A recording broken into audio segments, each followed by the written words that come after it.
Listo. Pues muy buenos días a todos y todas, autoridades ancestrales en particular. Agradezco su presencia a Dios líderes comunitarios, representantes de ONGs, público en general, amigos míos, agradezco su presencia. ¿Me pueden escuchar bien o hablo un poco más fuerte? Okay. Bueno, a veces me sale un poco más fuerte que lo normal. Pues es un honor de presentar mi libro ante ustedes. Es una historia David y Goliat contra una de las más poderosas corporaciones en el mundo, Monsanto. Entonces, cuando me senté a escribirlo, mi objetivo era de contar al mundo la increíble derrota de la ley Monsanto en el 2014. Pero cuando México comenzó a cambiar su política hacia la agroecología durante la pandemia, decidí ampliar el análisis para contar una historia más integrada de la lucha para la soberanía alimentaria en ambos países y la importancia para todo el mundo de resguardar la agrodiversidad del maíz sagrado en sus lugares de origen ante el cambio climático. Pero ante todo, quería escribir algo útil para los movimientos sociales en ambos países y a la vez criticar a mis paisanos gringos que en forma neoliberal solamente piden etiquetar la comida para que la gente rica puede ir a una tienda cara y comprar algo sano, pero el común, nada. Entonces, así que el libro es una mezcla de etnografía cultural, análisis legal del poder corporativo, etnobotánica, toxicología, salud ambiental, historia y análisis de los movimientos sociales, y también con mis propias memorias de cáncer, con notas extensivas, casi una tercera parte del libro. Creo que está dando dolores de cabeza, ¿no? Pero con tantas notas para que fuera útil si querían buscar después la bibliografía. Para cada fuente citada he leído más de 10 otras cosas porque la verdad no quería que Monsanto me demandara. Entonces, así como el libro es grande, pero con el tiempo que tengo hoy voy a contarles un poco sobre mi motivación de escribirlo, un poco sobre Monsanto y el origen de maíz transgénico y Roundup, lo que la parábola de Percy Schmeiser nos advierte sobre la contaminación de maíz, que los compañeros van a presentar enseguida, ante la amenaza de sanciones criminales metidos en una nueva ley Monsanto ante el Congreso. Entonces, y para no repetir mucho la historia de Guatemala, que ya conocerán a fondo, y ya que muchos de ustedes son héroes de esta historia, entonces también voy a hablar un poco del nuevo camino de México hacia la justicia ambiental y un caso de biopiratería que afecta a ambos países de un maíz olotón. Y un poco lectura al final, si me da tiempo, de la conclusión. Quisiera reconocer a María Alejandra Monterroso, una maravillosa traductora, quien enfrentó todos los términos tecnológicos, instituciones, legalidades, para producir una excelente traducción que captura el sentido profundo, muchos de los chistes y juegos de palabra en inglés. Y agradezco el aporte de la RETSAC en organizar todo este evento, los compañeros del bufete por la labor valiente que siempre realizan, Byron Gavros de Serichim por el comentario y, por supuesto, el equipo de FIG Editores por la edición del libro. Más que todo, estoy endeudada a los cientos de familias que me invitaron a conversar en sus casas y visitar sus milpas durante 7 años de trabajo en proyectos de salud y medio ambiente. y también sobre el acaparamiento de tierra inducido por un proyecto del Banco Mundial, el cual fue sujeto de mi primer libro, Sapsokep, el despojo recurrente del pueblo quechí. Quisiera mencionar mis primeros dos anfitriones, quienes me enseñaron a tortear, pues al principio me salieron muy mal las tortillas, creo que los dieron a comer a los chuchos, pero después aprendí medio bien. Pero ambas fallecieron muy jóvenes de enfermedades, probablemente a causa de pesticidas, así que dedico esta presentación a la memoria de la finada Daisy y la finada Nina. Ya que día tras día las mujeres se empapan lavando ropa llena de pesticidas en los mismos pozos de que todos beben, pues incluso yo, durante esos años.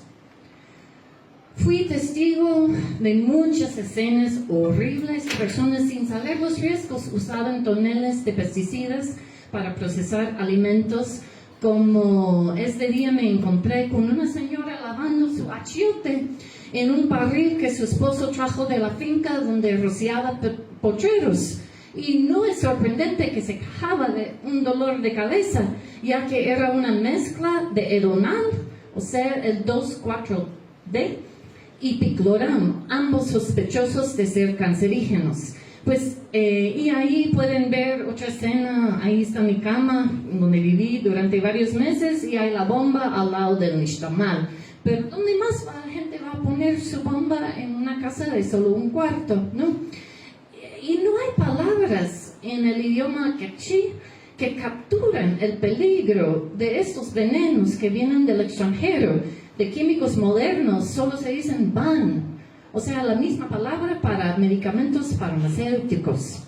Entonces, por ser época antes de que hice mi trabajo de campo, antes de teléfonos celulares, desafortunadamente tengo muy pocas fotos de escenas como esto, pero tengo grabado en la mente terribles imágenes de niñas yendo a la escuela con su agua en una botella de pesticidas recicladas y muchos otros. Entonces, ahí doy la bienvenida en mi Gmail si me quieren compartir algunas fotos o historias de intoxicación. Eso quiero dedicarme la vida. Todo esto empecé a reflexionar a los 35 años cuando me diagnosticaron con un linfoma agresivo de etapa 3B el día antes de mi cumpleaños. Empecé a pensar, ¿por qué yo? ¿Cuál pudo haber sido la causa? Con mi persona como sujeto, empecé una nueva antropología que pudiéramos llamar oncopología. Y aprendí que el linfoma es entre los cánceres seguramente inducidos por tóxicos en el medio ambiente, ya que su incidencia creció tan dramáticamente en el siglo XX, es imposible que sea por razón genética. Además, es uno de los cánceres que más afecta a los niños y adolescentes, quienes están obviamente inocentes de cigarrillos o alcohol que la industria química nos quiere hacer, que son las causas principales de cáncer.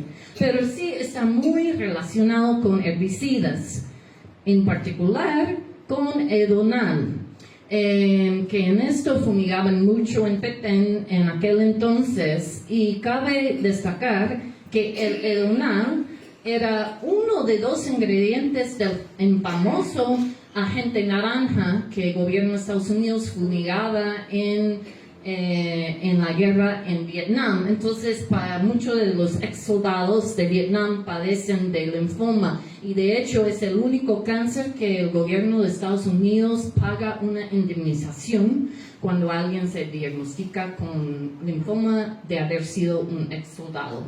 Y aparece mucho en agricultores, jardineros y deportistas porque lo fumigan en la césped de deportes. Y aproveché en esa nueva línea de investigación una oportunidad de análisis de sangre, después de haber vivido aquí, de biomarcadores, de metabolitos, de acumulación de todas las exposiciones pasadas. Ahora se pueden hacer exámenes de este índole y en casi todas las categorías que digamos de benceno y de otros tóxicos, soy quien soy, ¿no? Ambientalista, siempre pues tratando de vivir la vida más sana. Salgo en un 1% ahí, salgo en verde. Pero en cuanto a los organofosforados, voy a parar para mostrar el efecto. La escala era entre 1 y 12 y yo salí en 22. Y eso de jamás haber fumigado pesticidas, eso es tan solo de haber vivido en aldeas. Entonces imagínense la carga que lleva los agricultores y su familia que día y día están fumigando. Entonces en el listado de estos pues salen varios químicos ya prohibidos en países industrializados como clorpírifos y el foxim, el volatón, que los agricultores que cultivan maíz híbrido, mucho se come la gorgoja, entonces en las trojas echan el veneno directamente encima del maíz. Esa es práctica muy común en Petén.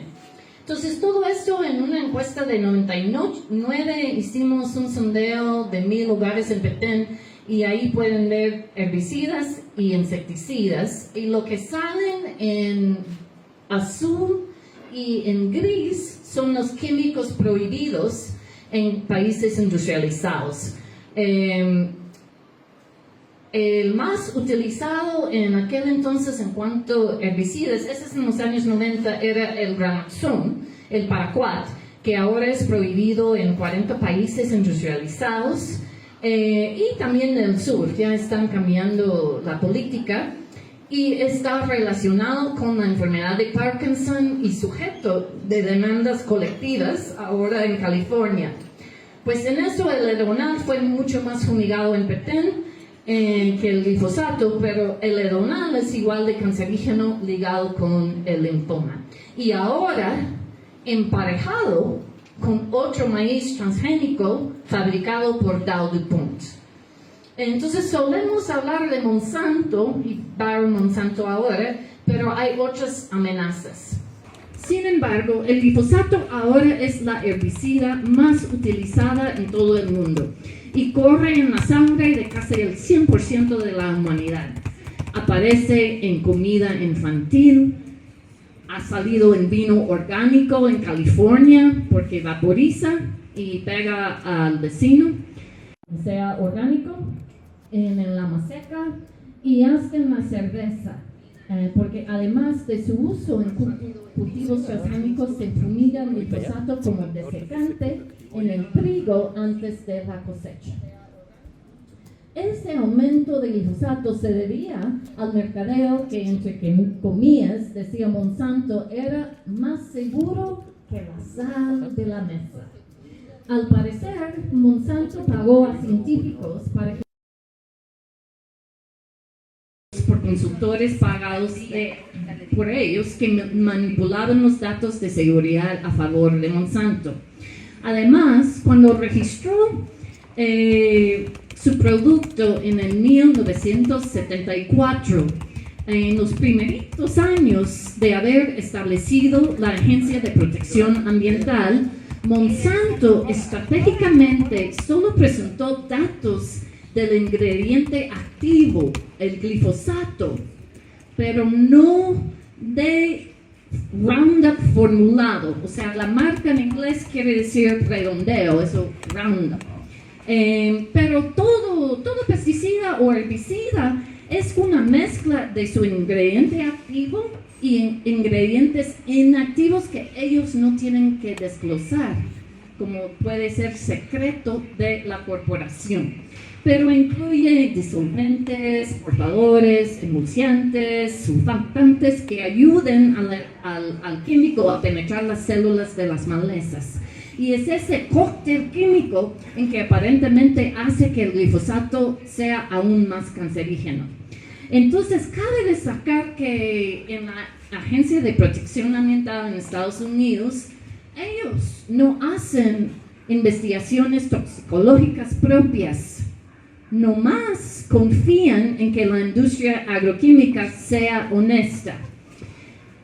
De hecho, alrededor del 85% de las solicitudes de plaguicidas presentadas a esa agencia no contienen ningún dato sanitario, pero aún así reciben el visto bueno dentro de 90 días, con mucha presión corporativa. Entonces,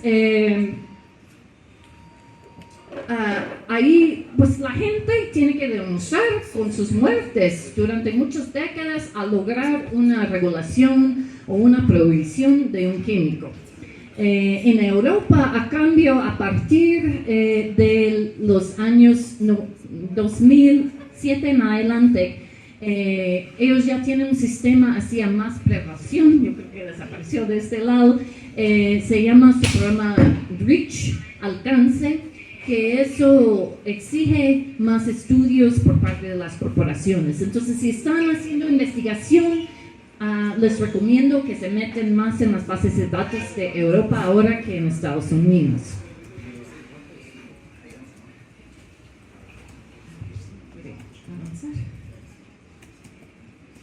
Ahí.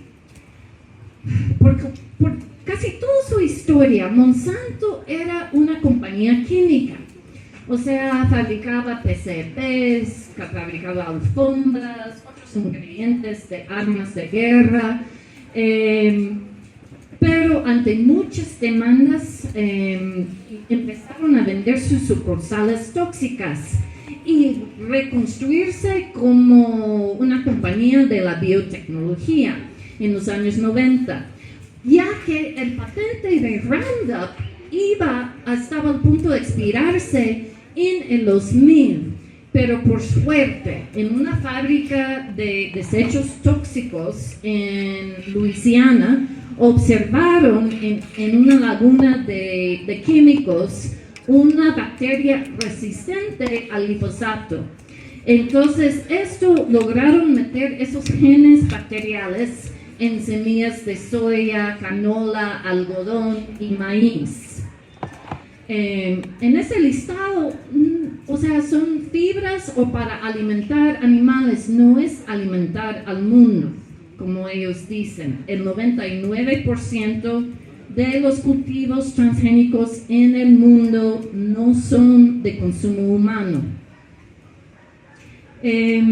Entonces, eso creó un mercado, no sé si podemos jugar con la cañonera porque ya se va perdiendo la presentación. Eso creó un nuevo mercado obligado a comprar Roundup, no herbicidas de marca genérica. O sea, es una estrategia de biocolonato. Entonces, así de sencillo. La estrategia era controlar el mercado de semillas para aumentar venta de agrotóxicos. Monsanto empezó a adquirir agresivamente compañías de semillas en todo el mundo, incluyendo 3 de interés guatemalteco, que no van a salir ahí. El primero era en el 99, compraron semillas Christian y Burkhardt. Segundo, una compañía Calgene, que salió, de hecho, de mi universidad, de unos científicos que después, por cuenta propia, fundaron una compañía de un tomate transgénico, que se llamaba Flavor Savor, o sea, buen sabor, pero pareciera no tenía sabor y fue un fracaso comercial. Pero por un tiempo lo estaban cultivando la producción de semillas para venta internacional en las afueras de Cobán, hasta que intervinieron compañeros de Madresamba y otros ONGs y lograron parar esa producción. Y por tercero, una compañía Delta Pine, que descubrió una tecnología para esterilizar semillas en la segunda generación, para que no se pudiera nunca más resembrar. Entonces, debido a la presión internacional, Monsanto prometió no comercializar esa tecnología, pero todas las grandes corporaciones ya tienen patentes para ese tipo de tecnología, esperando una oportunidad para lanzarlo al mercado. Entonces, imagínense, si salieron esos genes a otros cultivos criollos, por polen y los dejara esterilizados, estaríamos en una hambruna mundial. Bueno, voy a seguir, aunque sea la mitad de... Bueno, entonces siempre hablamos de Monsanto, pero aquí voy a ir atrás. Ahora hay 3 compañías principales, o sea, Syngenta con una compañía china se volvió Sinochem, y el Dow DuPont se pusieron para hacer Corteva, y ahora el Monsanto con Bayer es el más grande.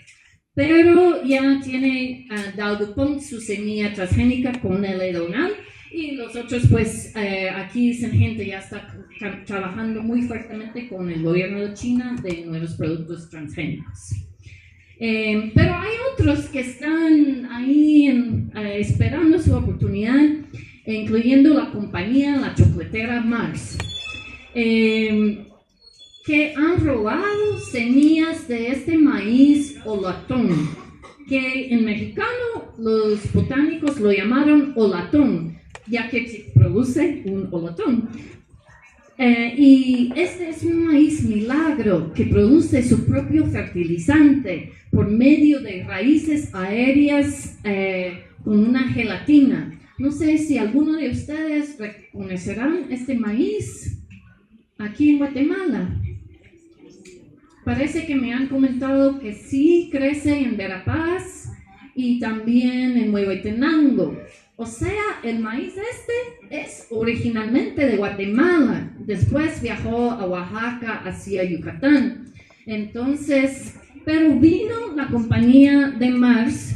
Este señor pareciera un dueño de un hotel en Panajachel, pero es agrónomo y ahora el director de agricultura en Mars. Él tenía su compañía de semillas de cambio orgánico en sus años hippie, pero mientras con una amistad del bisnieto y heredero de la compañía Mars, pues ellos formaron un proyecto con la Universidad de California, Davis, con científicos que no tienen conciencia ni ética, para estudiar ese maíz, y pues Mars no va a comercializarlo, sino, según el chisme en la universidad, lo quieren vender a Bayer Monsanto para meterse en una semilla transgénicas, que sería el santo grial de la agricultura, ¿no? Tener un maíz que no necesita fertilizante. Pero es una biopiratería digno de una telenovela, porque llegaron abogados de Mars con el alcalde de un pueblo donde vivió este tipo en los años 80 y le prometieron 50% de las regalías. Y entre las baratijas y cuentas que dieron al pueblo eran 2 cajas de libros sobre biodiversidad para niños escritos por la esposa de uno de los científicos y reparaciones de algún edificio municipal.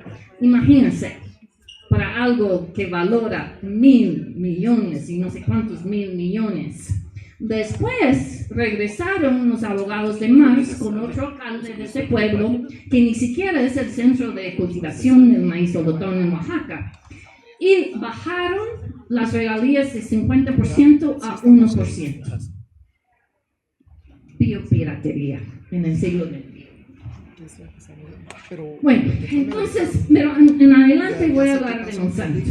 Aquí es la historia, entonces voy a hablar del caso de Percy Schmeiser, que justo después de que metieron soya y canola transgénico, el año siguiente salió ese escándalo, y también aquí en Guatemala del tomate Flavor Saver. Ahora, ¿cuántos de ustedes han escuchado de Percy Schmeiser? Bueno, entonces les voy a contar. Era un agricultor canadiense quien sembraba semillas de canola guardada en su familia desde sus abuelos y bisabuelos. Pero en ese primer año de canola transgénica parece que polen del vecino ingresó a su granja y agentes de Monsanto entraron sin permiso para tomar pruebas y demandaron a Percy por robo de propiedad intelectual. En Estados Unidos eso casi pasa mucho a los agricultores ahora. Son casos comunes. En casi todos los casos los agricultores gringos pagan una multa de Monsanto porque, aunque son inocentes, porque los gastos legales para pelearlos serían mucho más. Pero habiendo servido un cargo de alcalde en su pueblo, pues él sabía sus derechos y estaba indignado por la injusticia y llevó su caso hasta la Corte Suprema canadiense y perdió. Sin embargo, él viajó todo el mundo advirtiendo de este peligro y hay una película en Netflix sobre él y estoy tratando con los productores en Hollywood a ver si se doblara el español a Noren para poder estrenarlo acá. Bueno, si la contaminación es tan común en Estados Unidos con una política que requiere que los agricultores dejan un 20% de borde o refugio de transgénicos en sus granjas, que son de tamaño promedio de 500 hectáreas. Imagínense qué pasaría en el altiplano con tan solo una planta de maíz transgénico. O sea, cualquier milpero sería vulnerable. Eso ya sabíamos de la experiencia de México, cuando un par de biólogos acá, Ignacio Chapela y David Quist, encontraron en la Sierra Juárez de Oaxaca, en una comunidad zapoteca, que su maíz, solo a 3 años después de que lanzaron al mercado el maíz transgénico, y en México fue prohibido, había un moratorio. Sin embargo, encontraron que su maíz nativo, criollo de ahí, ya fue contaminado por transgénicos de Monsanto. Había muchos más estudios al efecto en México, encontraron contaminación en todos los estados de México. Pero hasta la fecha no hemos tenido, hasta el día de hoy, así pruebas científicas en las milpas en el campo guatemalteco. La contaminación esta se debía a, no sé si podemos buscar a alguien que corre, si no vamos a perder. Había un palito ahí. La contaminación probablemente se debía a las montañas de maíz amarillo tan grandes que podías esquiarlas, que Estados Unidos empezó a exportarse a México. Ante el Tratado de Libre Comercio, México era autosuficiente en maíz, pero cuando empezó a entrar el maíz gringo, pues en un año bajó el precio tan dramáticamente que 1.5 millones de milperos fueron a la quiebra. Entonces, una vez hice la matemática y esa montaña de maíz en tan solo un pueblo en Iowa, en Estados Unidos, era equivalente a la mitad de la producción en todo Guatemala. Entonces, se habla, voy a cerrar con las montañas de maíz, pero eso es maíz, montañas de maíz industrializado. Entonces, es que en Estados Unidos ellos pagan subsidios directamente a los agricultores, que ahora casi todos son corporaciones grandes. Y entonces lo que hacían los tratados de libre comercio era forzar a México y Centroamérica a eliminar aranceles que protegían sus granos básicos sin eliminar los subsidios en Estados Unidos. Entonces, este efecto es de que en Chicago, en la bolsa de valores, el maíz es como a 8 centavos la libra. En México, pues donde ellos sí pagan subsidios a los productores industrializados por Sonora y todo en el norte, pues es también todavía un precio mejor. Y en Guatemala eso realmente es la valor de trabajo a mano, macheteando, no asoleando el verdadero valor del maíz. Entonces la abundancia de campos industrializados de maíz realmente es solo un espejismo de vapores de petróleo, porque en Estados Unidos lleva 10 calorías de petrolero. No, es que empezó aquí y va corriendo.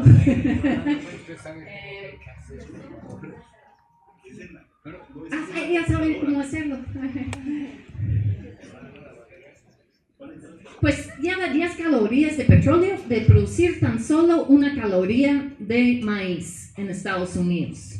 O sea, todo depende en petróleo que viene del Medio Oriente. Pero si contamos el valor cultural, nutricional, medicinal de los muchos productos intercalados en una milpa, la milpa se asciende a uno de los sistemas, más productivos en toda la humanidad.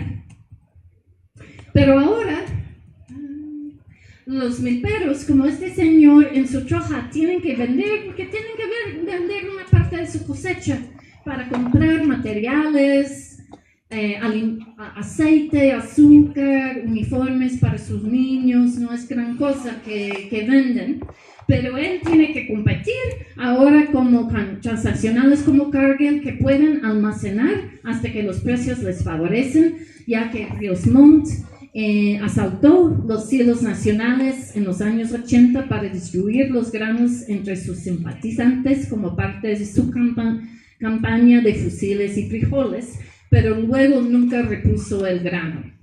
Y la embajada estadounidense publica informes anuales para detallar cómo las corporaciones pueden aprovechar de las variaciones de precio en el mercado, en el terminal, para vender en un momento oportuno en Guatemala y desequilibrar los precios en Guatemala. Esa misma gente de la embajada puede ser que han estado en colaboración, no se sabe directamente quién escribió esta ley que fue presentado en secreto al Congreso, mientras que medio mundo estaba viendo la Copa Mundial. Una ley que criminalizaba violaciones de patente como Percy Schmeiser, con sentencias de 1 a 4 años en la cárcel, aún en casos de contaminación involuntaria. Con razón salieron a las calles para defender el maíz sagrado y renombraron esa ley para la protección de obtenciones vegetales, lo que era una ley Monsanto. No estuve yo en Guatemala porque los oncólogos no querían que yo fuera expuesto tan pronto a pesticidas nuevamente, pero estaba hipnotizada, enganchada en Facebook, recolectando comentarios, viendo los acontecimientos. Entonces no pude evitar notar la diferencia entre las preocupaciones urbanas sobre la salud personal comparado con el reconocimiento de pueblos indígenas, que era una amenaza a su existencia. También me llamó la atención de que cómo se unieron extraños aliados, agrónomos, estudiantes, activistas, anónimas, hasta el expresidente Serrano Líez ahí estaba subiendo cosas en el YouTube. El tipo de coaliciones imprevisibles, más allá de los partidos políticos, que yo creo que necesitamos construir en mi propio país ahora para defender nuestra democracia de Trump y sus compiches. Pero la fuerza de estas manifestaciones sin duda venía de la indignación de los pueblos indígenas, de la violación del maíz sagrado, ya que son hechos de maíz. Así que llegaron llevando maíz como bandolera de guerrilleros.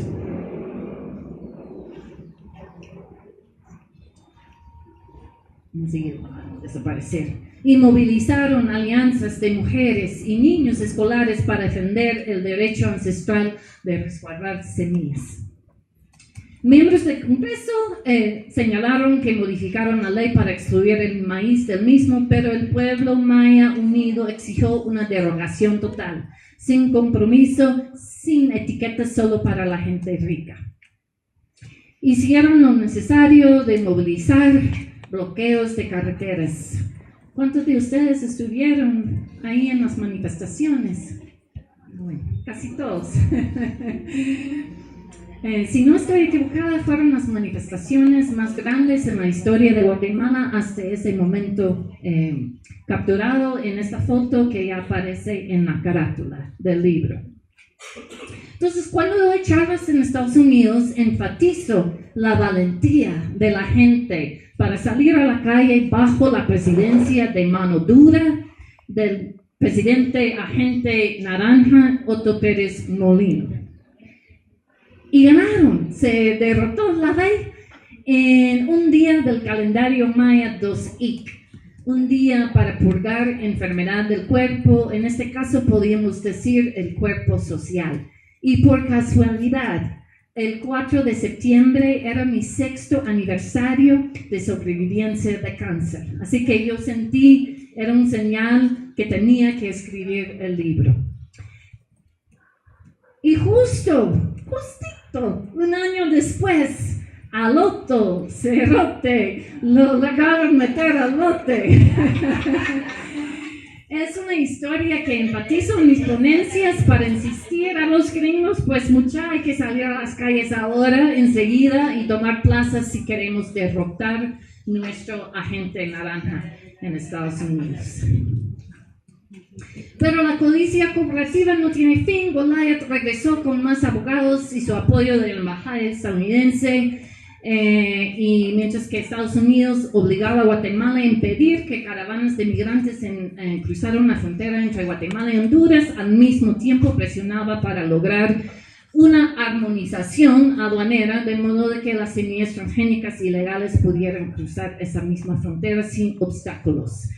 Y yo observaba la valentía de muchos de ustedes que llegaron no sé cuántas veces, 3 veces al corte y le cancelaron a última hora, no los recibieron y al final, a pesar del digno caso que presentaron, decidieron a seguir con ese esquema aduanero. Y 2 años después, esos intereses oscuros metieron otra ley Monsanto en el 2023, aún peor que el de 2014, por condenas de 4 a 7 años por infracciones de patente. Entonces, Guatemala realmente está entre 2 caminos, ya que se ha presentado otra brillante ley, el 6086, para no solamente proteger semillas, sino plantas medicinales, tejidos, biodiversidad, todo el bien colectivo de la privatización corporativa.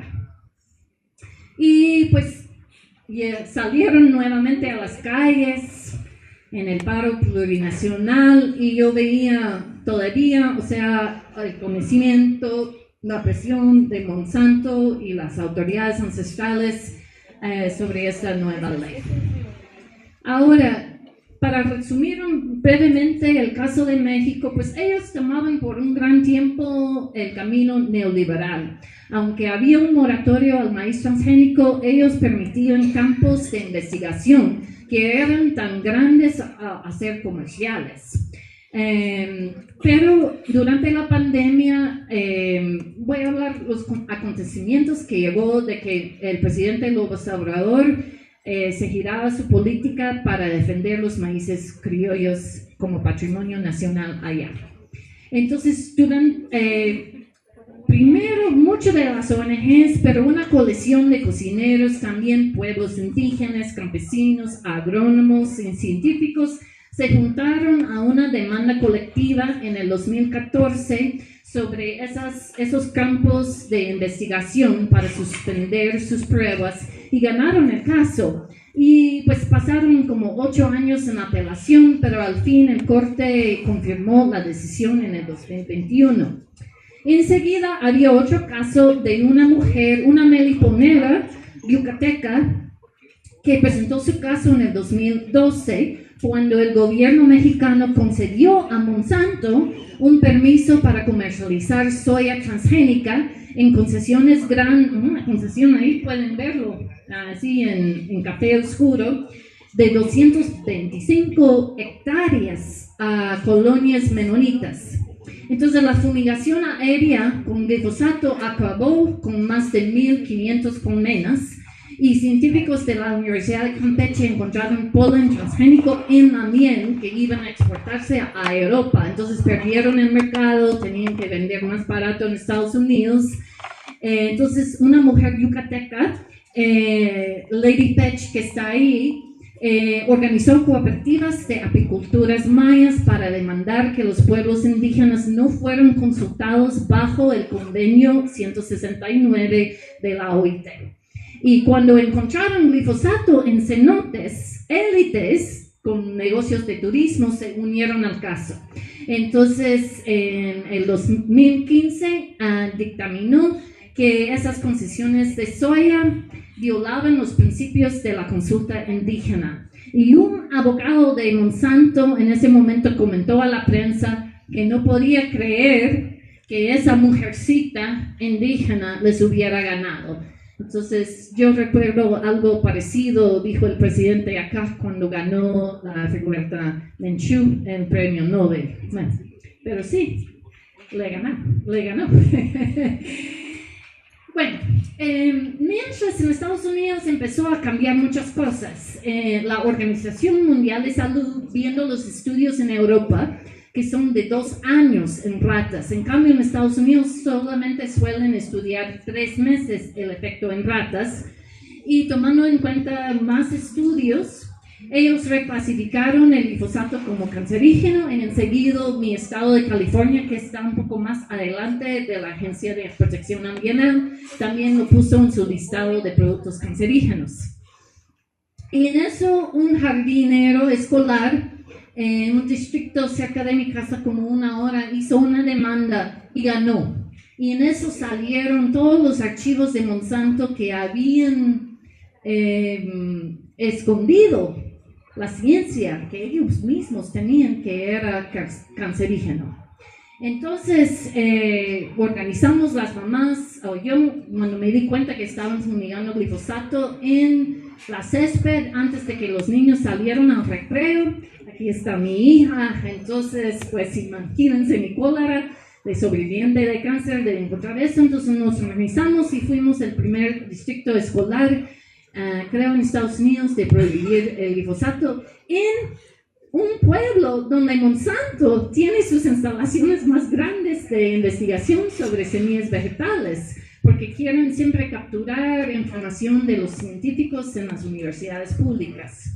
Entonces empezaron una serie de demandas individuales y colectivos. Y en una locura, Bayer Monsanto compró Monsanto 1 año después de ese litigio.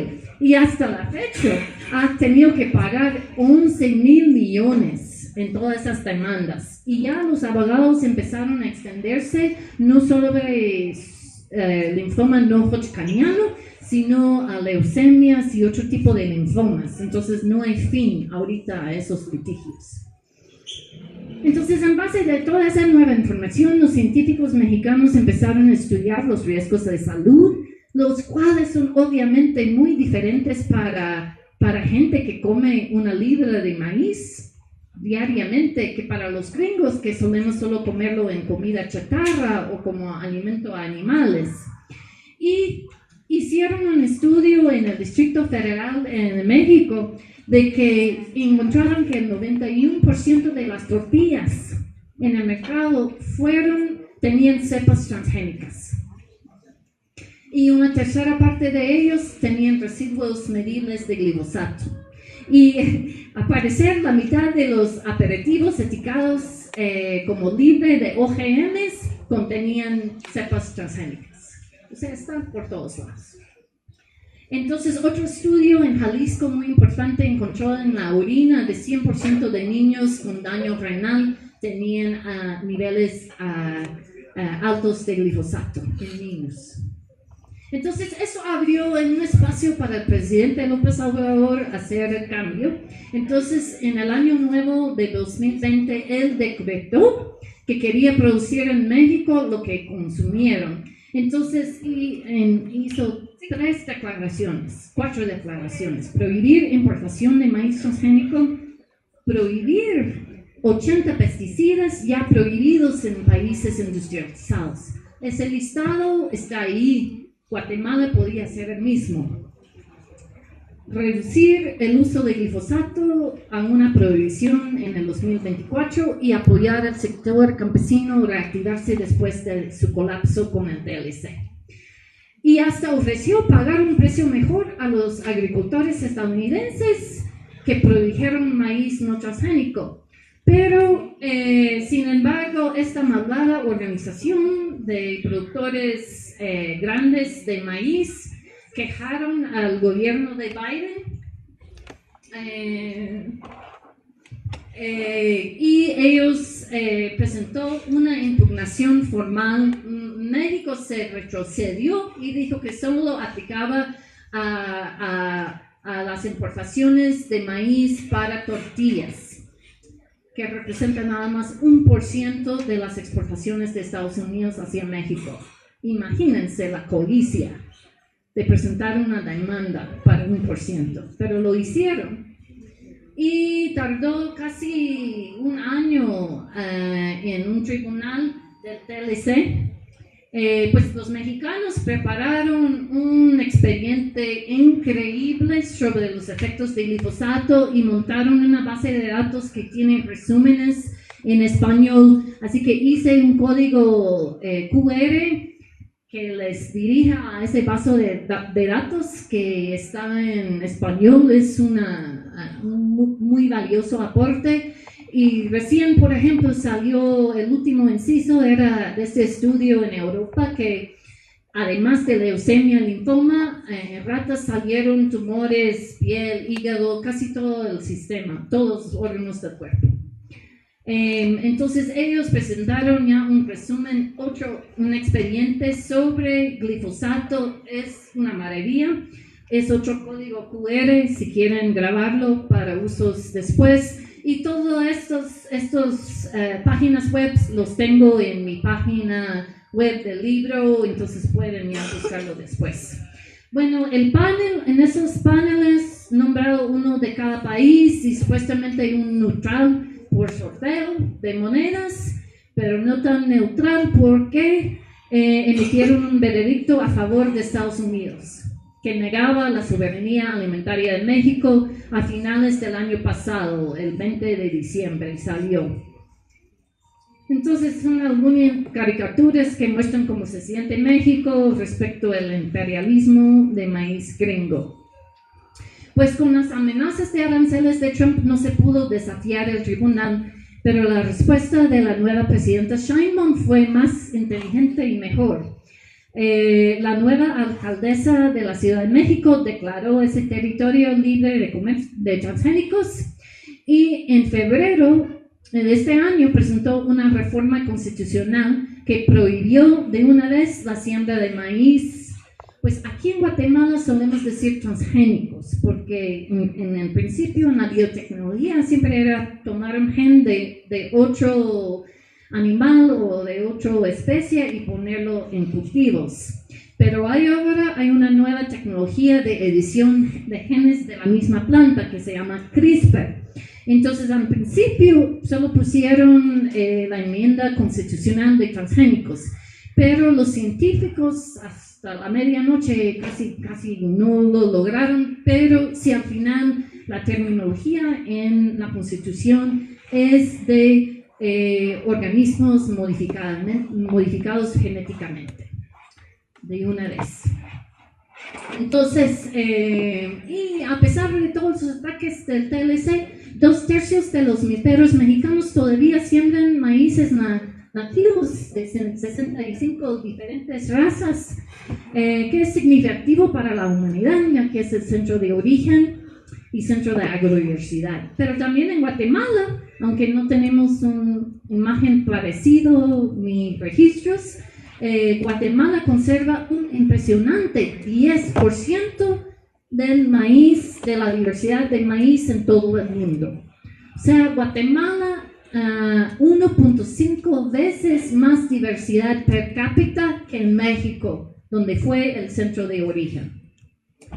Y Guatemala tiene 2 especies de teosinte y uno de ellos no aparece en México. Ahí pueden ver en Huehuetenango y en el área Chortí, en la frontera con Honduras.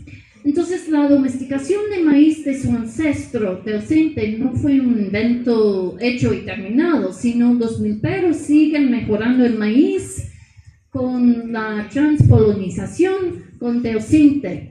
Entonces podemos ver aquí unas fotos que salieron en Huehuetenango de maíz hibridado con teosinte, que le da valor como cosas, enfrentar la sequía y también las cualidades de fijar nitrógeno. Entonces fue por medio de ese intercambio con teosinte de que durante milenios lograron ese maíz holotón.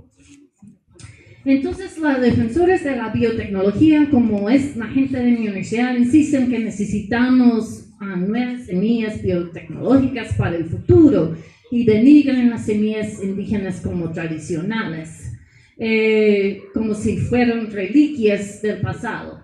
Pero inspirado por el amor de mi hija, que está presente el día de hoy, a esta película, y también un sentido de tiempo cíclico en la cosmovisión maya, que para ir adelante hay que regresar hacia el futuro. Porque realmente no son variedades tradicionales, sino transicionales para un futuro de cambio climático. Pues durante milenios los pueblos indígenas de todas las Américas han adaptado maíces a diferentes lugares. Aquí podemos ver el pueblo Hopi que siembra su maíz durante 2 pies en el desierto y aún logra germinar.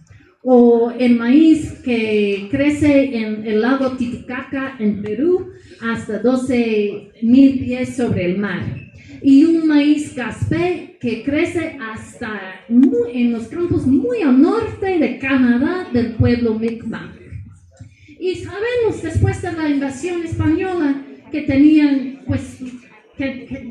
que readaptar el maíz a las tierras en laderas que los colonizadores no querían. Entonces, en las semillas criollas ya tenemos la respuesta que necesitamos para sobrevivir lo que nos viene a futuro.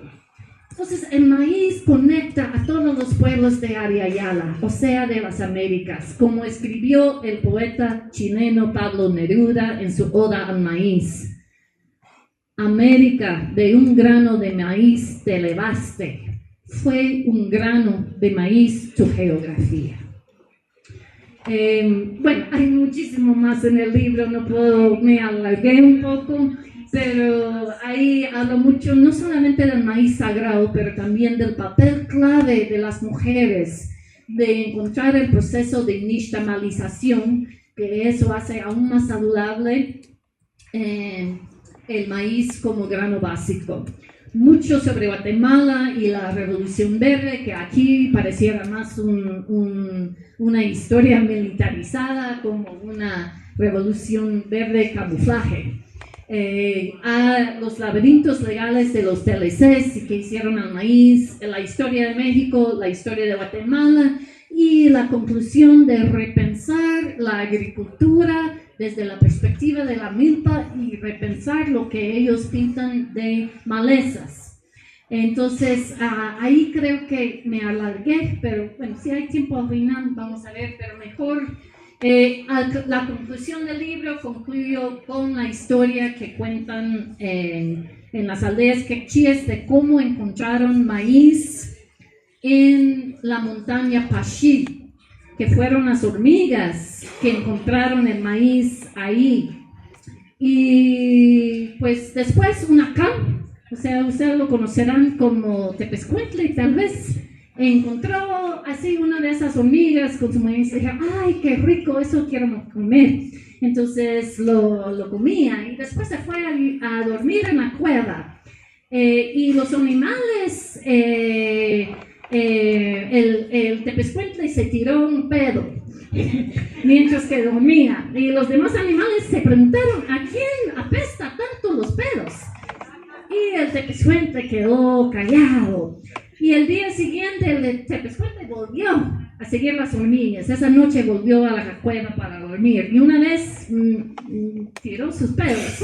Y los demás animales se dieron cuenta de quién era tan apestoso. Y le preguntaron, ¿dónde has encontrado que comer? Ah, nada. Entonces el otro día le siguieron a la montaña y descubrieron su secreto. Como querían más maíz que las hormigas podían transportar, del Pashir, o sea, del espacio de la montaña. Entonces fueron a reclutar a los dioses del relámpago, o sea, Akak en quechí.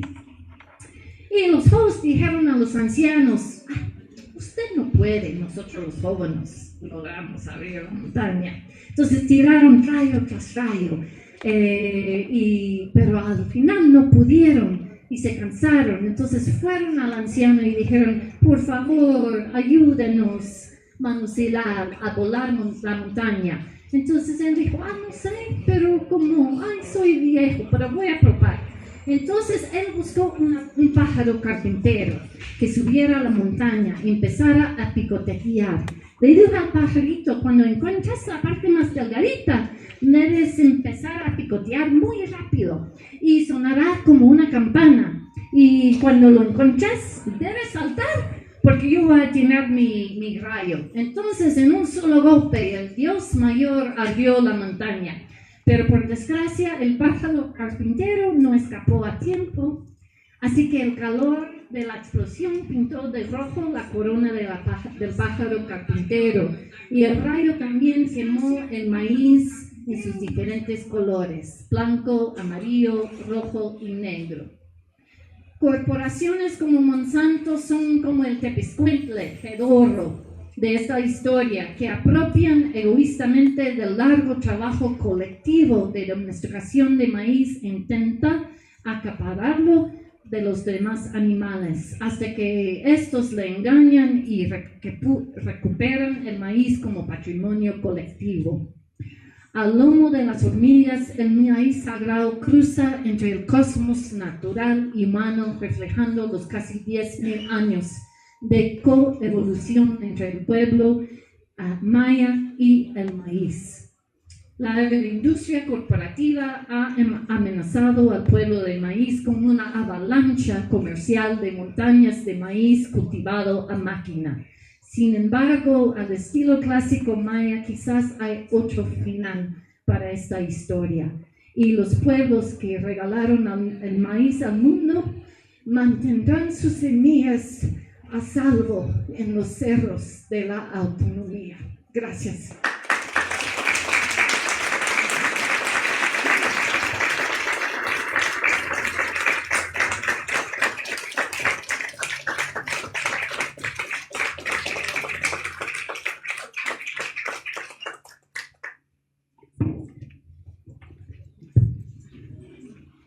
Bueno, muchas gracias a Laisa Grandia por esa gran presentación que hizo en relación al libro Semillas de Resistencia, Maíz, Soberanía Alimentaria y Poder Colectivo.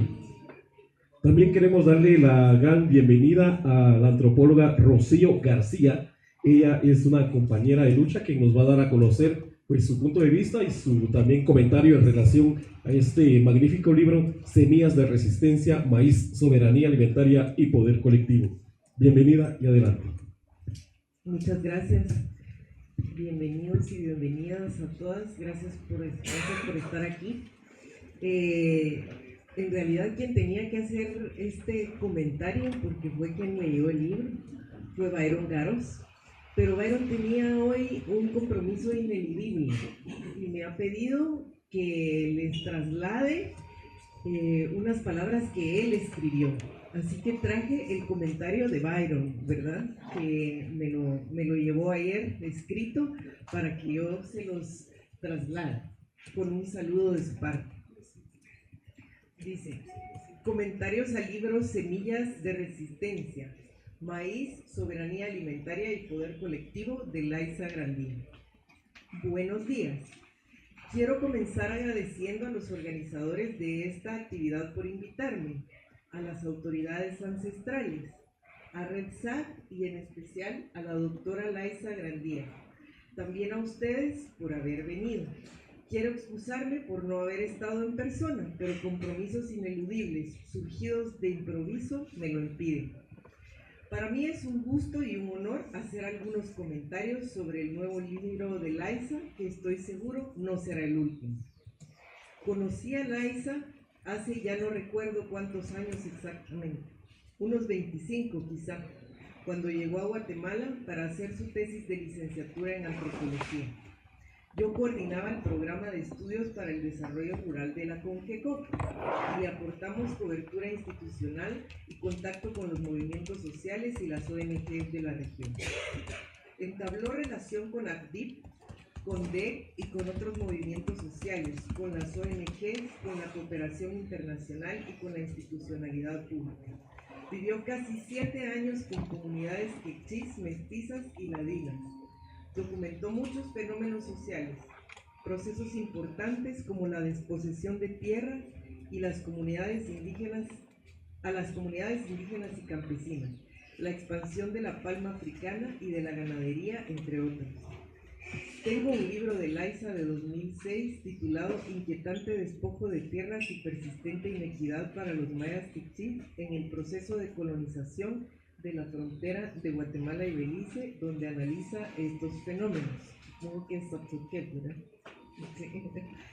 Laisa también aprendió del maíz y aún más del sistema milpa, su riqueza alimentaria y cultural, de cómo los pueblos seleccionan las semillas, de cómo las siembran, las cosechan, las comparten, las consumen y conservan, y de cómo son más que meros alimentos y constituyen parte de la columna vertebral de los pueblos, de su cosmovisión.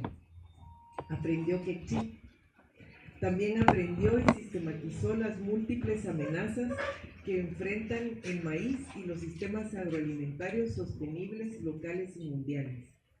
Puedo afirmar que Laisa, se observa al leer sus libros, se enamoró del maíz, del frijol, del chile, de la calabaza, de los atoles, las tortillas, los tamales, las hierbas, los chirmoles, las flores, los pájaros, las semillas nativas de Guatemala, de los pueblos del maíz, y adquirió un compromiso con estos pueblos. Laisa es antropóloga y posee lo que el sociólogo norteamericano Wright Mills denomina imaginación sociológica. Es evidente que domina el método científico. Laisa no se ha desvinculado de Guatemala desde que vino por primera vez. Ha dado seguimiento a lo que ocurre en el país y ha participado activamente en defensa de semillas nativas, en la lucha contra los transgénicos y otras causas. Como verán en el libro, participó desde su espacio en la derogatoria de la ley Monsanto y ahora en contra del reglamento de organismos vivos y modificados. Su internacionalismo la ha llevado a apoyar también al hermano pueblo mexicano en su lucha contra los transgénicos. Y en su país forma parte del debate y de la promoción de prácticas y sistemas agroalimentarios sostenibles. Laisa estuvo en Guatemala los días en los que estaba en peligro la democracia, la toma de posición de Arévalo específicamente, y observó parte de los tres o 4 meses de movilizaciones. Conversamos, almorzamos frijoles y tortillas. Me entregó una copia del borrador del libro y me pidió que lo leyera e hiciera comentarios. Aprovecho para excusarme públicamente si mis aportes no fueron tan exhaustivos como creo que la esperaba y me hubiera gustado hacer. Pero justo coincidió con esos meses. Me alegra que hayas concluido el libro, con todo el trabajo que eso implicó y que hoy estés con nosotras y nosotros. Pero sí hice algunos comentarios. El primero que comparto con ustedes es que es un libro de fácil lectura. No usa palabras rebuscadas. Recoge muchos conocimientos y los hace asequibles, los comparte. El libro, que se puede leer en el Transmetro, en la Veloz Quichelense, en la Rápida del Sur, cuando venimos o vamos a nuestra comunidad, o en la hamaca, si la hubiera, después de la jornada de trabajo. Es un libro en muchos pasajes poético también, particularmente cuando la autora relata sus experiencias de vida en las comunidades. Será de mucha utilidad para los movimientos sociales, para estudiantes y estudiosos, para la academia, para toda persona interesada en estas temáticas. El libro es más amplio que el maíz y los OGM. Sistematiza muchos conocimientos sobre el derecho a la alimentación, la soberanía alimentaria, el entramado internacional que muchas veces se opone a la autodeterminación de los pueblos. sobre las grandes corporaciones agroalimentarias que controlan los mercados, precios, calidades y cualidades. También recoge las luchas de los movimientos en el ámbito mundial, algunos triunfos como el de la derogatoria de la ley Monsanto en Guatemala o la prohibición del maíz transgénico en México, triunfos que vuelven a ser amenazados y atacados en nuestro país. El libro de Laisa contiene 5 capítulos que, como vimos en la presentación de la autora, recogen valiosa información y análisis. Me gustaría brevemente referirme a 2 o 3 aspectos puntualmente. En el capítulo 1, El futuro del maíz, quiero señalar un dato preocupante. Introducidos a los pesticidas a través de los programas de ayuda de los Estados Unidos durante la Guerra Fría, los países mesoamericanos suministran ahora muchos de nuestros alimentos durante la temporada de frío, aplicando el mayor uso per cápita de pesticidas del mundo. También en este capítulo nos habla de la fusión de las grandes corporaciones agroalimentarias, de las 3 hermanas malvadas, Bayer Monsanto, Dow DuPont y Syngenta China. En el capítulo 2, Sagrado Maíz, Maíz Fiable, Laisa hace un buen repaso histórico del teosinte y de la domesticación del maíz, de cómo se siembra y consume en todo el mundo. Nos habla de las historias del origen de la gente del maíz, del Popol Vuh y los aztecas. En Gastronomía con perspectiva de género nos habla de las mujeres y el maíz, cómo su jornada cotidiana está vinculada a él, las múltiples formas en que se prepara el maíz. Creo que ha de tener buenas recetas. También relata cómo sus tortillas llegaron a ser redondas y su alegría cuando se infló su primera tortilla. También aborda las múltiples formas en que se nombra el maíz y todo el lenguaje vinculado a él, cómo las transnacionales de la alimentación o la medicina inciden o intentan incidir en la investigación en las universidades y servirse de estos estudios. Capítulo 3, de la Revolución Verde a la Revolución de Genes, aborda la problemática vinculada a los herbicidas, pesticidas, abonos químicos, el paquete agroindustrial y los transgénicos. El capítulo 4, el laberinto legal, nos habla de las subvenciones y aranceles, deuda y comercio, GATT, OMC, TLC, TLCK, DR CAFTA y los aranceles de Trump. En el capítulo 5, muchos mundos mexicanos en defensa del maíz, del campo no aguanta más, sin maíz no hay país, el Barzón, la larga noche neoliberal, los ataques del ejido, Maseca y los cambios de Morena. En el capítulo 6, Guatemala contra Goliat, aborda con total conocimiento el caso guatemalteco. El último párrafo del libro, en las conclusiones, afirma: la agroindustria corporativa ha amenazado al pueblo del maíz con una avalancha comercial de montañas de maíz cultivado industrialmente. Sin embargo, al estilo clásico maya, quizá no haya otro final para esta historia, y los pueblos que regalaron el maíz al mundo mantendrán sus semillas a salvo de los cárteles corporativos, convirtiéndose en hormigas, hormigas, hormigas, hormigas, transportando semillas de vuelta a los cerros de la autonomía. Así que es un libro que habla de las amenazas, pero también de la lucha, las victorias y la esperanza. Para terminar, me gustaría decir que quienes nos movemos en el ámbito de las ciencias sociales, en la sociología en particular, conocemos el concepto gramsciano de intelectual orgánico. De acuerdo a Gramsci, la crítica social y la propuesta de transformación son inherentes a la función del intelectual orgánico, quien busca superar las limitaciones impuestas por la clase dominante y construir una nueva realidad. Las y los intelectuales orgánicos son actores clave en la lucha por la hegemonía, desempeñando un papel fundamental en la formación de la conciencia de clase o del pueblo, agrego yo, y en la construcción de un proyecto social alternativo. Laisa es una intelectual orgánica. Tiene compromiso con los pueblos del maíz y muchas ganas de hacer cosas que contribuyan a sus luchas. Este libro es un claro ejemplo. Pero también creo que podemos afirmar, sin temor a equivocarnos, que Laisa es una mujer de maíz. Gracias por el libro, Laisa. Esperamos que haya muchos más. Por favor, un fuerte aplauso para ella.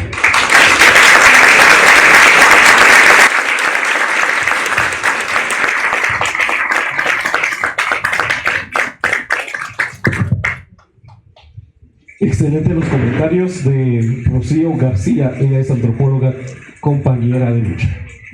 A continuación vamos a dar el paso de los comentarios en relación a este libro, entonces dejamos aquí la sala para que hagan comentarios. No sé si alguien quiere hacer algún comentario y a partir de ahora pues puede levantar la mano y con gusto le vamos a pasar el micrófono.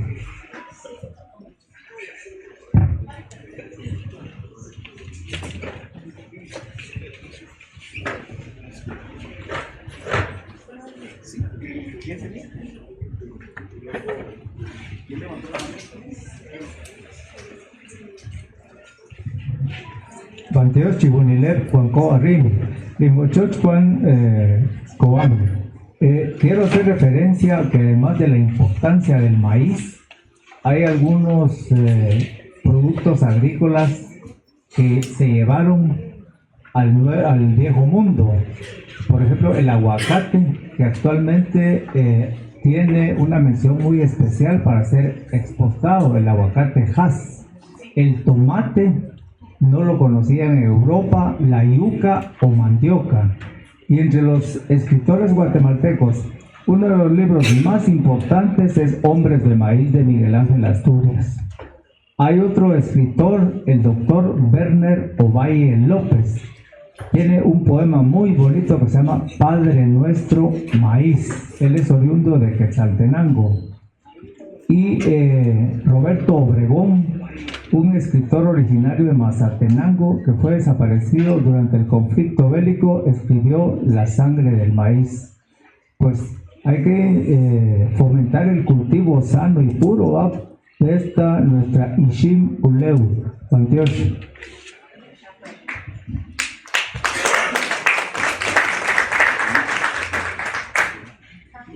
Podría responder, tengo una cita en el libro, que el valor de las comidas llevadas a Europa y en todo el mundo, lo que cultivan en tan solo un año de los alimentos de los pueblos indígenas de las Américas, es más de la suma de toda la plata y oro que robaron de las Américas. O sea, el valor venía en el transporte de los alimentos de Abya-Yala.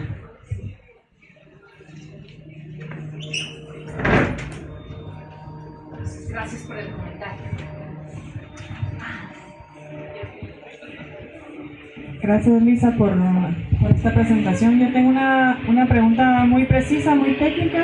¿Tú podrías volver a decirnos cuáles son exactamente los organofosforados, o sea, los agrotóxicos que están en relación con la enfermedad de cáncer que tuviste?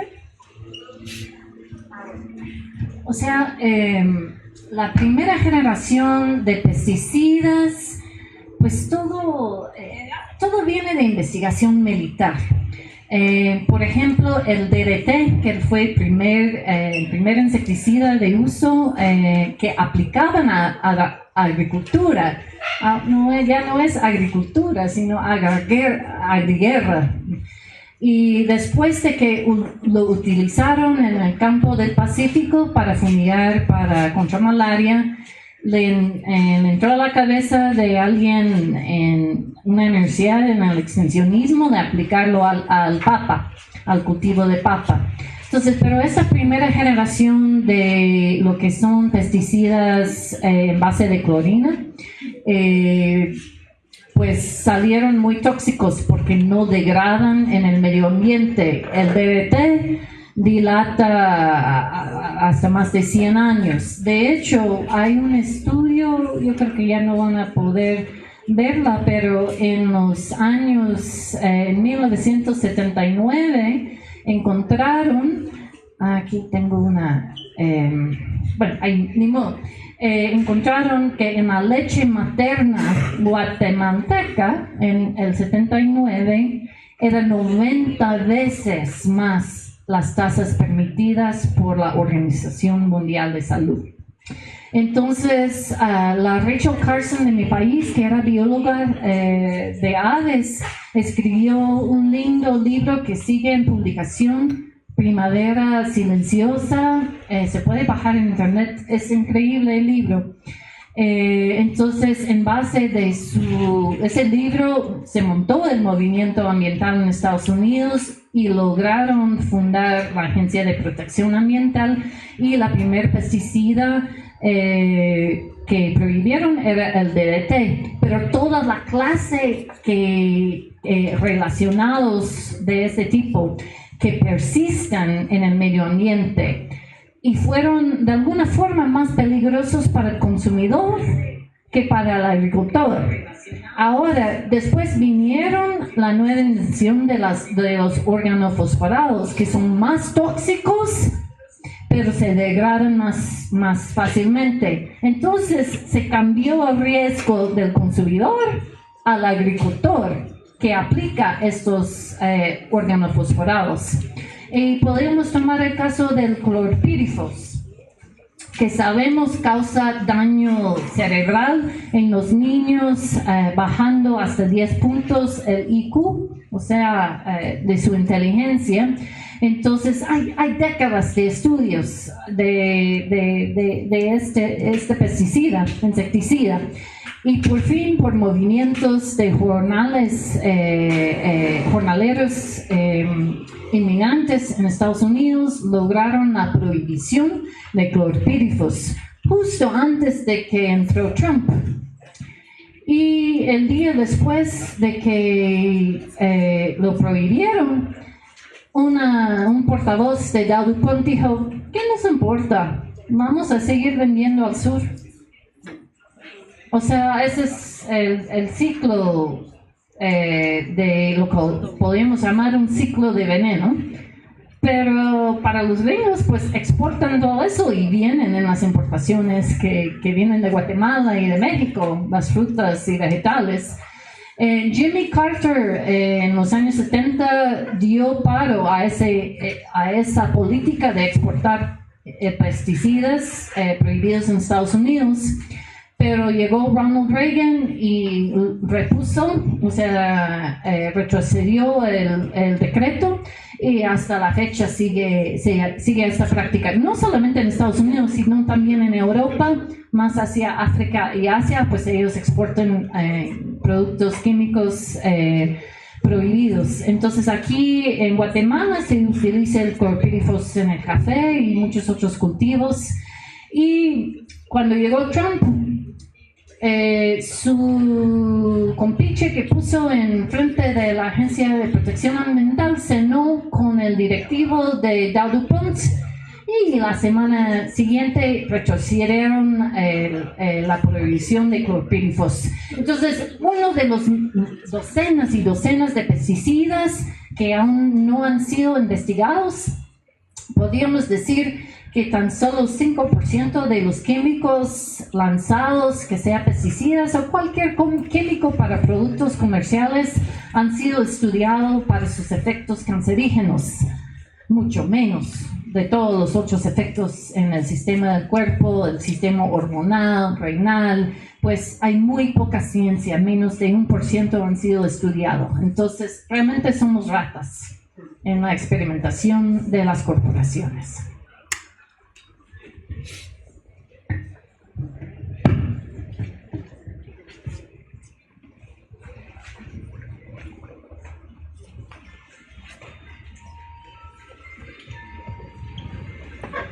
Salamat Dios che alak cheri tsih ko tahin chutai ko lae. Mi nombre es Dionisio Canahui, yo soy del pueblo maya Achi, Baja Verapaz. Actualmente trabajo para Consejo Internacional de Tratados Indios. Gracias a usted por documentar tantos detalles que se vive en los pueblos y que realmente se quedan en el olvido. Pero quisiera compartir que a nivel de la FAO existe en este momento el proceso de actualización del Código Internacional para el uso de plaguicidas. Y con Red Saja estuvimos promoviendo el año pasado la visita del director de Sanidad Vegetal, pues documentó mucho de los testimonios, que ayudó también a él para discursar y pues promover para que se diera este proceso. Se hizo una consulta global sobre aportes de pueblos indígenas sobre usos plaguicidas, que ya se cerró, pero que el proceso sigue para el año 2026 y 2027. Creo que los pueblos indígenas y todos debemos de realmente alzar la voz y hacer de que se entienda y se comprende la dimensión de este problema que tenemos en nuestros territorios. Nos estamos muriendo porque desayunamos, cenamos, dormimos con plaguicidas. Esa es la verdad. Mucho de las vivencias es que nuestras familias se están muriendo, van a un centro hospitalario y ni los médicos saben de qué nos estamos muriendo en nuestras comunidades. Eso es una situación así. Hay 2 artículos en la Declaración de Naciones Unidas sobre Derechos de Pueblos Indígenas que deberíamos utilizarlo permanentemente, que es el artículo 29 y el artículo 29 y artículo 31 de la Declaración de Naciones Unidas sobre Derechos de Pueblos Indígenas. Y por último, como pueblos indígenas debemos de exigirle al gobierno de Guatemala que implemente programas de producción de alimentos libre de pesticidas, que es lo que no contamos. El ministerio ¿quién nos enseñó o quién llevó o quién destruyó la práctica indígena de producción de alimentos? Tiene nombre y apellido, se llama Estado de Guatemala, se llama Gobierno, se llama Ministerio de Agricultura y Ganadería y Alimentación, MAGA.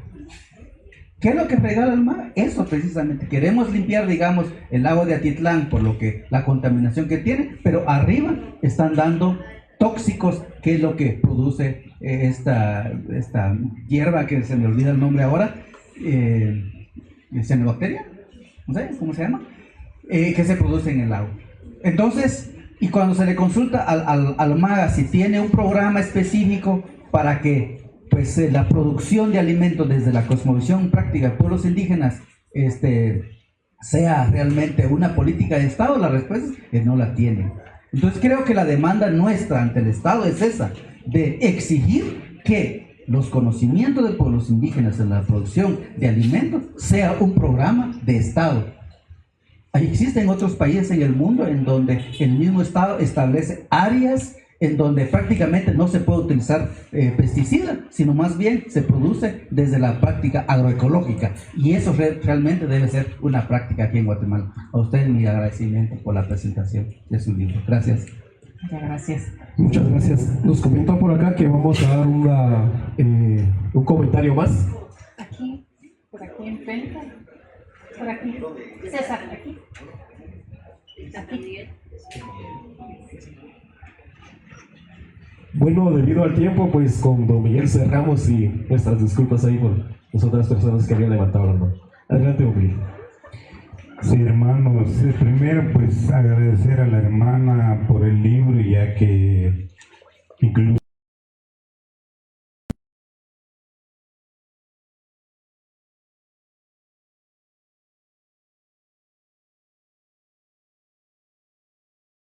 los pactos corruptos pues se han dueñado de todo. Ahora pues nos quieren robar nuestras semillas nativas, quieren certificar, cree que la ley Monsanto, desde la lucha del 2015 pues, nos levantamos los pueblos, dijimos no la ley Monsanto, se logró, pero lastimosamente quizás nosotros tenemos la culpa por elegir diputados y diputados que ellos pues no interesen la vida de nosotros los pueblos originarios. Es preocupante eso, y ojalá que nosotros como pueblo maya, pues estamos luchando para que pase, que certifiquen la ley 6083 para proteger nuestras semillas nativos, el conocimiento ancestral, ya que en el territorio aquí, yo vengo de Rabinal, pues incluso tenemos los 4 semillas colores todavía, ahorita ya está ya reventando.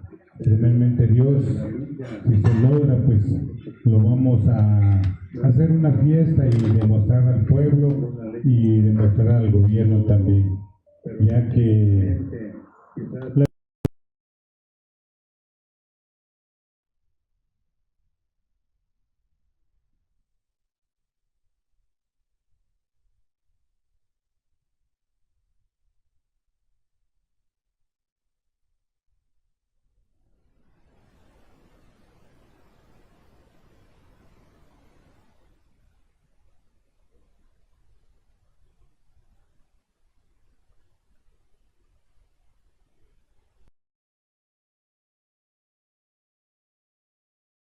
eso lo hemos dicho, que nosotros cada mes tenemos reunión con él, incluso mañana pues tenemos una reunión con él. Le hemos dicho, señor presidente, de que ya no más presupuesto del MAGA, de que tenemos entendido de que son 25 millones, se le dio el MAGA. Ayer pues hay unas autoridades indígenas de San Miguel Chicac nos anunciaron de que el alcalde de San Miguel pues tiene embodegadas las semillas, y yo creo que eso pues en las próximas elecciones van a empezar a sacar, a repartir a nuestros hermanos, y ese maíz es maíz transgénico y también es veneno. A nosotros Caritas nos dio una bolsa de semillas, lo enterramos porque nosotros no queremos nuestras semillas transgénicas, que es dañino para la salud. Y también a veces, hermano, nosotros tenemos la culpa porque quizás por la pobreza o porque somos no sé, somos, como dijo la Sandra Torres, la ignorancia de los pueblos, pues en la cultura es pura mentira. Lo que pasa que lo obligan a los cocos, dan esas semillas y ellos los reparten entre la gente, pero gracias a Dios nosotros no sembramos esas semillas. Tenemos nuestras semillas nativas y estamos trabajando fuertemente con la red SAG en el territorio, de que vamos primeramente Dios, esta cosecha pues vamos a tener semillas propias y vamos a poner un banco, ya que también el alcalde pues lo estamos trabajando en conjunto con él. Le hemos dicho de que porque hay muchas enfermedades, como mencionó el hermano, muchas enfermedades, muchos cánceres, se están muriendo nuestros hermanos de 60, 40, 30 años, incluso hasta niños ya tienen cáncer. Mucho químico estamos consumiendo. Yo creo que eso pues hay que poner un alto, y también no somos política, pero sí en las próximas elecciones ya no basta esos partidos tradicionales que tanto daño han hecho al país. Mil disculpas y muchas gracias. Muchas gracias a la autoridad ancestral de Rabinal, Pajas La Paz y del Alto de Alvarado. Bueno, en esta jornada por la defensa del maíz, donde se hizo la presentación del libro Semillas de Resistencia, Maíz, Soberanía Alimentaria y Poder Colectivo, de la doctora Laisa Grandia. Se encuentra con nosotros también en el público Peter, quien nos va a dar a conocer algo muy interesante sobre la pluridiversidad en Chortí. Así que invitamos a Peter para que intervenga en relación a este tema.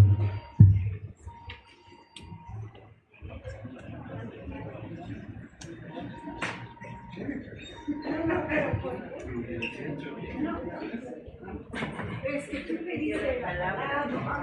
Él quería hacer una pregunta. Sí. Okay. No es de la pluriversidad. Lisa, esa máquina está bien, pero la palabra Monsanto iba corriendo a vos.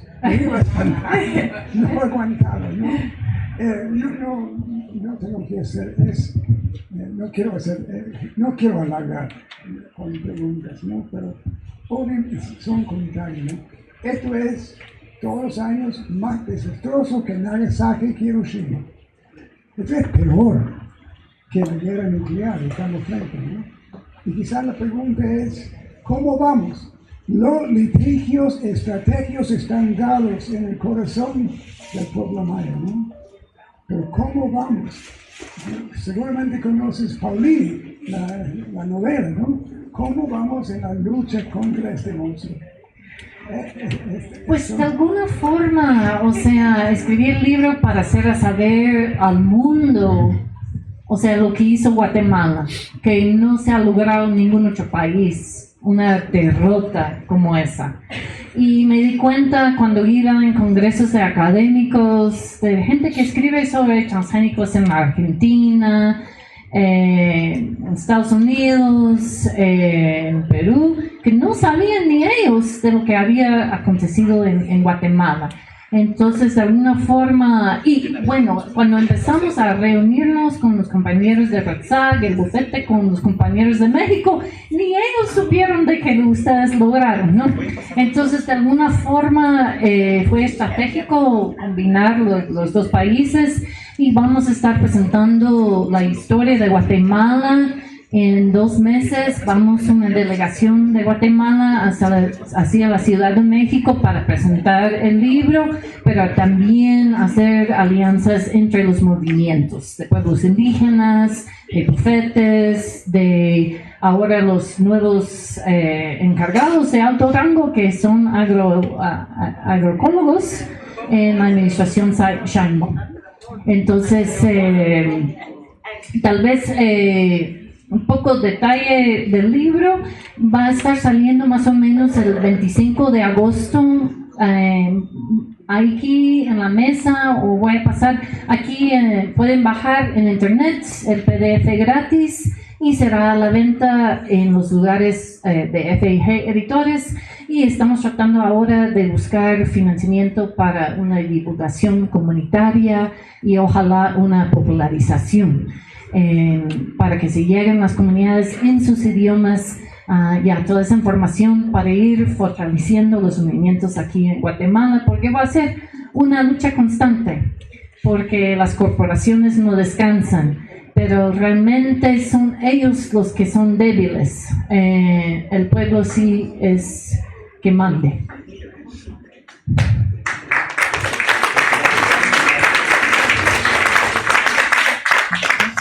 Bueno, en el marco de esta jornada por la defensa del maíz, nuestras semillas, nuestra soberanía alimentaria, de la Red Nacional por la Defensa de la Soberanía Alimentaria de Guatemala, para nosotros pues es muy importante esta investigación, Semillas de Resistencia.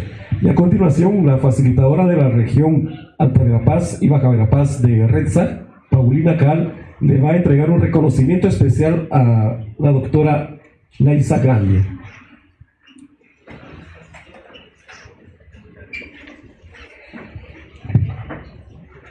Por favor, buenos días, fuertes aplausos a las compañeras que hoy nos han acompañado.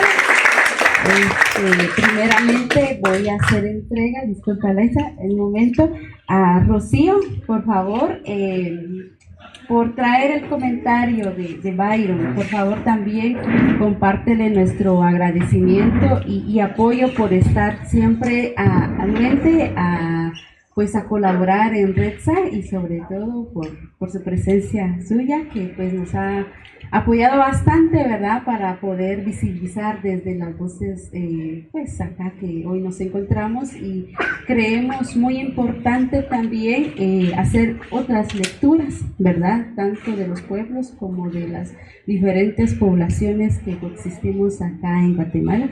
Este es un pequeño presente, ¿verdad? Siempre visibilizamos en cualquier espacio, en cualquier momento, pues la lucha de REDSAG, y aunque sea un poquito, pero con mucho aprecio.